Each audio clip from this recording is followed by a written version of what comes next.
Sony just dropped the FX2, the latest camera in their cinema lineup. And the question is, do you want this camera? Do you need this camera? And if I told you that this clip you're watching right now was shot on an iPhone, what would you say? Let's find out. So the video that you just saw was in fact shot on the iPhone 16 Pro Max using the standard 24mm lens and the free Blackmagic camera app. Now I did do some things to that video to kind of give it an upper hand and take it from just being an iPhone video to kind of having that feel like it came from a DSLR with a camera with a bigger sensor, wider aperture, and all of those things that you associate with higher quality cameras. And if you guys want to see how I did that, maybe I'll do a tutorial, as that was done in Davinci Resolve Studio using a lot of their plugins. If you don't have access to that and you just have the iPhone, the image quality coming from that phone, taking away all those extra things I did to that image, is still a comparable image for content creation. You don't need to go buy the next best camera because technology is evolving so fast and things are just coming out at a breakneck pace. You're never going to keep up, and a lot of the stuff doesn't actually evolve the technology far enough to make it worth it, which is where my topic today begins with the Sony FX2 announcement.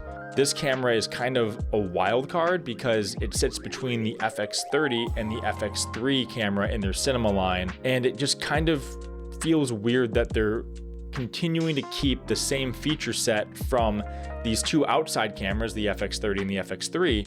They're like, let's just wedge the feature set that we can from both of these cameras into the middle and give you guys that, instead of going with maybe an FX3 Mark II, which has been highly anticipated, and actually growing the platform to the next level. Because at this point, if you own a Sony FX30, A7S Mark III, Sony FX3, this FX2 really doesn't have a need, unless maybe you have the need for a B camera. Then yeah, it could be a good B camera to your FX3, or potentially a good A camera to your FX30 if you need to have a 2-camera setup. But aside from that, the feature set and kind of what you lose on the higher end side and what you gain from the lower end side just doesn't make much sense in this market if you already own a camera system. Now, if you're coming to Sony from scratch, this is your first DSLR, or maybe you're pivoting from a different system, then I think this does kind of hit that sweet spot right in the middle. But there are some features that the FX3 has that you might be wanting to spend that extra money to get, specifically 4K 120 frames a second.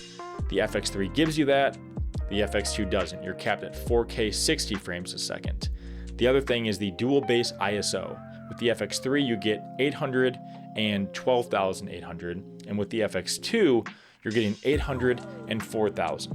So again, pretty big difference there if you need to access that feature and you're shooting in a lot of remote locations in low light and you need that extra high base ISO, then the FX3 might be the extra win over the FX2 in that regard. They're using the same sensor technology, and the other thing with the FX2 is the megapixel count for photos. The FX3, you get 12.1. The FX30, I believe you get around 25 megapixels. And with the FX2, you're getting a 33 megapixel sensor. So for high fidelity photos, printing photos more specifically, then I could see the want for having that hybrid of good quality video and good quality photo.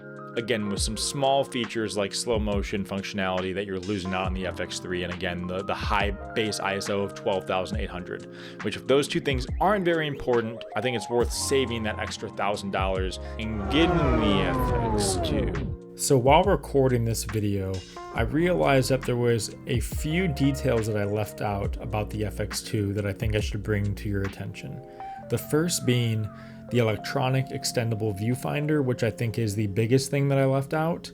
And this is something that would be really good if you're shooting in bright, harsh sunlight, whether it's video or photo. There is a difference with the sensor, not so much in terms of the image and the color science, but more so about the downscaling factors.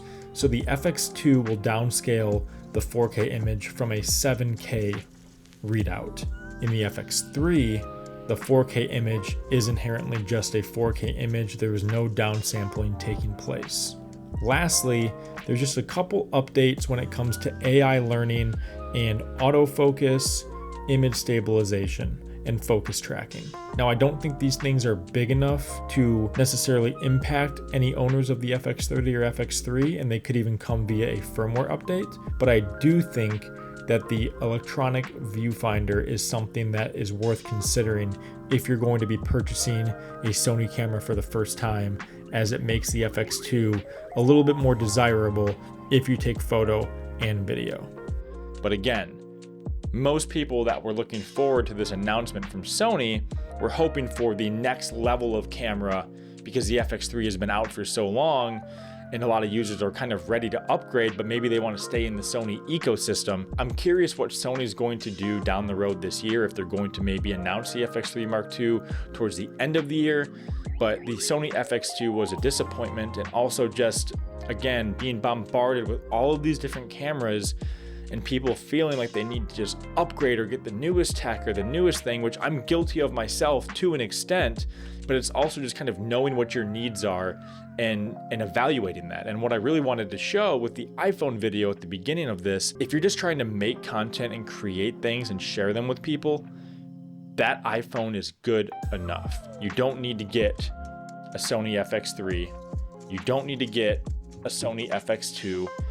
Stick with what you have, learn that system, learn how the cameras work, and then make an educated decision based on what your own needs are. I mean, another prime example of this is Danny Boyle's new film, 28 Years Later, coming out this year, was shot on the iPhone 15. Granted, they souped it up, they're using professional lenses, but the inherent image and quality is all stemming from that sensor, and that's what you're gonna see on the big screen. So the point is not to be tempted by all of this new tech, because at the end of the day, the phone in your pocket is good enough. Evaluate your skills, see what you need down the road, and then upgrade your system.